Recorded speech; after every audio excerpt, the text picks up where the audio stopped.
이사야 10장 20절에서 23절입니다. 그 날이 오면 이스라엘 가운데서 남은 사람들과 야곱 결의 가운데서 살아남은 사람들이 다시는 그들을 친자를 의뢰하지 않고 오직 이스라엘의 거룩하신 분인 주님만을 진심으로 의지할 것이다. 남은 사람들이 돌아올 것이다. 야곱의 자손 가운데서 남은 사람들이 전능하신 하나님께 돌아올 것이다. 이스라엘아, 내 백성이 바다의 모래처럼 많다고 하여도 그들 가운데서 오직 남은 사람들만 돌아올 것이다.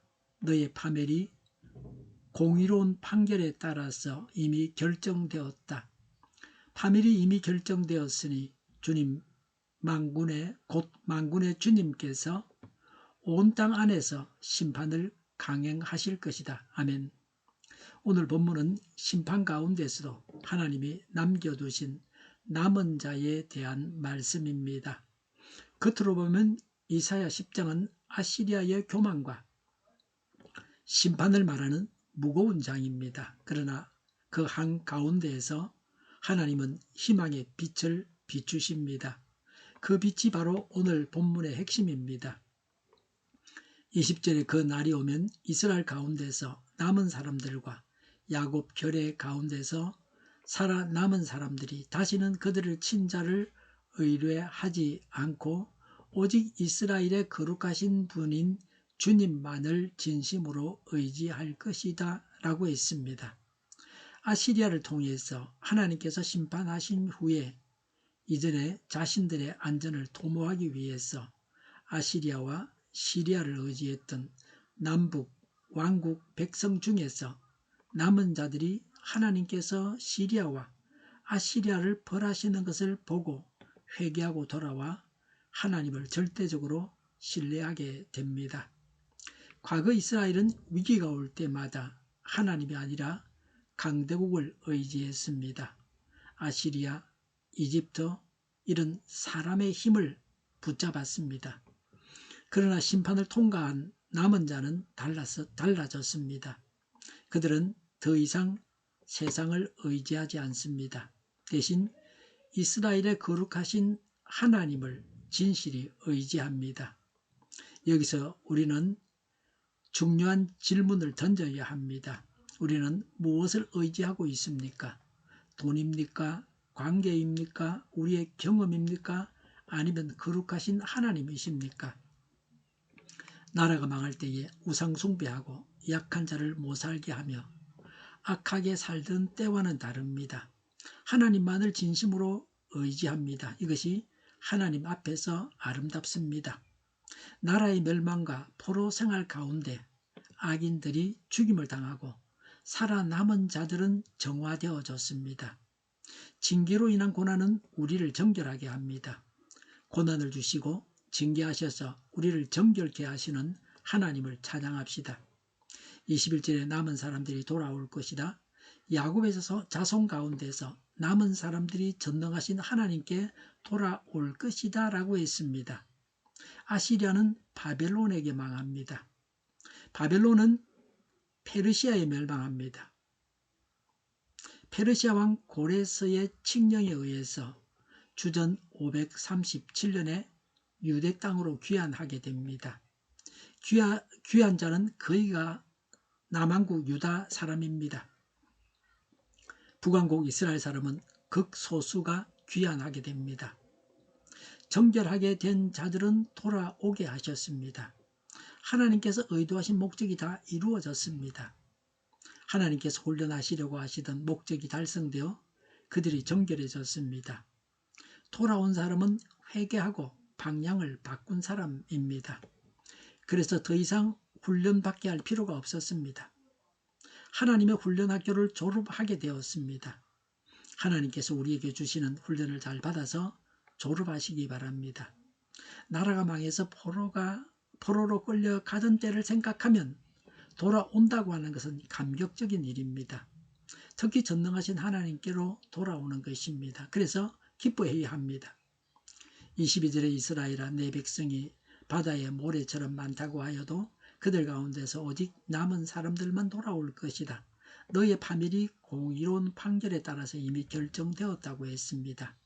창세기 22장 17절에 하나님은 아브라함에게 내 씨가 바다의 모래와 같게 하겠다고 하셨습니다. 이 약속이 이루어져서 사무엘하서 17장 11절에 이스라엘은 매우 번성했습니다. 그러나 이제 그들의 죄로 인해서 다수가 멸망했습니다. 소수의 남은 자들이 구원받게 된다는 것입니다. 하나님은 남은 자를 구원하십니다. 남은 자는 하나님께서 선택하신 백성입니다. 하나님의 백성입니다. 하나님을 신실하게 의뢰하는 자들입니다. 남은 자들은 언약에 신실하여 오직 하나님만을 끝까지 섬기고 경배한 모든 자들을 가리킵니다. 수많은 사람 가운데서 극히 일부분이 돌아온다고 하는 것입니다. 전부가 다 돌아오는 것이 아닙니다. 항상 전체는 불의합니다. 극소수의 사람들이 하나님의 말씀대로 살아갑니다. 세상에도 보면 대부분의 많은 사람들이 죄악 가운데 하나님을 모르고 악하게 살아갑니다. 자기 욕심에 이끌려서 삽니다. 범죄하면서 악하게 살아갑니다. 가만히 서 있는 사람 고백하는 세상입니다. 마트에 물건을 사서 차를 타려고 기다리다가 산 물건을 길에 두고 잠시 화장실에 갔다 오는 사이에 물건이 없어지고 맙니다. 임자가 보이지 않으면 남의 물건을 가져갑니다. 몇 푼 되지 않지만 훔쳐갑니다. 그런 악한 세상에 살고 있습니다.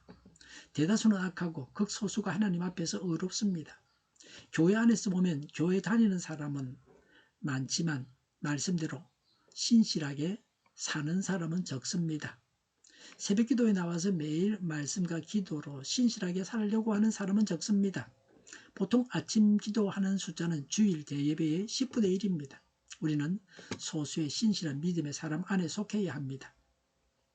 죄로부터 떠나서 하나님께로 돌아오는 사람이 되어야 합니다. 멸망할 세상 가운데서 하나님께로 돌아오게 하신 은혜에 감사해야 합니다. 숫자가 중요한 것이 아닙니다. 참된 신앙이 중요함을 보여줍니다. 많은 사람이 있어도 하나님께 돌아온 참된 남은 자가 하나님의 백성입니다. 23절에 파멸이 이미 결정되었으니 주님 곧 만군의 주님께서 온 땅 안에서 심판을 강행하실 것입니다 라고 했습니다. 하나님은 죄를 그냥 넘기지 않으십니다. 불의에는 반드시 심판이 있습니다. 그러나 이 심판의 목적은 파괴가 아닙니다. 정화와 회복입니다. 하나님은 남은 자를 통해 새 역사를 시작하십니다. 심판 속에서도 하나님의 의와 긍휼은 멈추지 않습니다. 이미 심판하실 날이 결정났습니다. 심판하실 것이 정해졌습니다. 단지 심판을 실행하시는 날까지 기간이 남아 있습니다. 하나님은 심판을 집행하는 것을 서두르지 아니하십니다. 하나님은 심판하실 것을 작정하시고 오랫동안 기다리다가 작정하신 때에 집행하십니다. 하나님은 인내하십니다. 계획을 세우시고 기다리십니다. 하나님은 작정하신 것을 신실하게 이루실 것을 선포하고 있습니다. 모든 예언의 신실성을 다시 한번 강조하고 있습니다. 당시 주변 정세는 인간적으로 볼 때에는 이 예언이 도저히 이루어질 것 같지 않았습니다. 때문에 이런 이사야의 예언이 영적으로 무감각한 유다 백성들에게 받아들여지지 않았습니다. 그래서 이사야는 더더욱 이 사실을 강조하여 전파하고 있습니다. 우리는 어디에 있습니까? 단순히 많은 무리에 속합니까? 아니면 하나님께 돌아온 자입니까? 남은 자의 특징은 세 가지입니다. 첫째, 세상을 의지하지 않고 하나님을 의지합니다. 둘째는 죄에서 돌이켜서 하나님께로 돌아옵니다. 셋째는 심판 가운데서도 하나님의 의를 신뢰합니다. 오늘 우리가 이 길을 선택한다면 하나님은 우리를 통해 새로운 소망의 일들을 이루실 것입니다. 우리는 하나님의 약속을 의지하는 신실한 자가 되어야 합니다. 하나님께로 돌아오는 자가 되어야 합니다. 기도하겠습니다. 우리를 남은 자로 세워주시고 세상이 아닌 하나님만 의지하게 하옵소서. 심판 가운데서도 의와 소망을 붙잡게 하옵소서. 하나님의 약속을 신실하게 믿게 하옵소서. 하나님께로 돌아가게 하옵소서. 저희를 불쌍히 여겨주옵소서. 저희를 악에서 구하옵소서. 하나님의 뜻이 이 땅에서도 이루어지게 하옵소서. 저희의 간구에 응답하여 주옵소서. 기도하기를 쉬지 않게 하옵소서. 저희의 필요를 채워주시옵소서. 오늘도 차고 넘치는 복된 삶을 살게 하옵소서. 감사와 찬양을 하나님께 돌려드리며 예수님의 이름으로 기도드립니다. 아멘.